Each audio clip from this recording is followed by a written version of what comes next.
దేశంలో నరేంద్ర మోదీ నాయకత్వంలో మూడోసారి ఎన్డీఏ ప్రభుత్వం ఏర్పడుతున్న సమయంలోనే తెలంగాణ భారతీయ జనతా పార్టీలో కీలక పరిణామాలు చోటు చేసుకుంటున్నాయి. తెలంగాణ బీజేపీ కొత్త అధ్యక్షుడిపై పార్టీ అధిష్టానం దృష్టి సారించింది. నరేంద్ర మోదీ కేబినెట్లో తెలంగాణ బీజేపీ రాష్ట్ర అధ్యక్షుడు కిషన్ రెడ్డికి మరోసారి స్థానం లభించనుంది.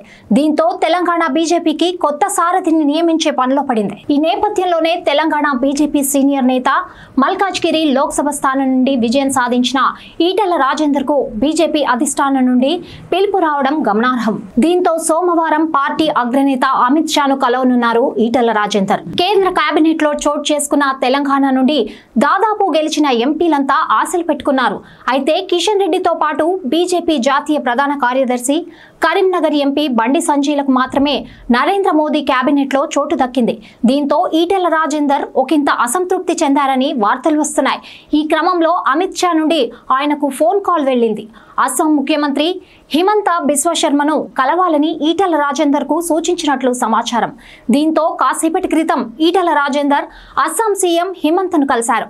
కేంద్ర మంత్రి పదవి ఆశించి భంగపడిన ఈటెలకు తెలంగాణ బీజేపీ అధ్యక్ష బాధ్యతలు ఇచ్చే అవకాశాలు కనిపిస్తున్నాయి.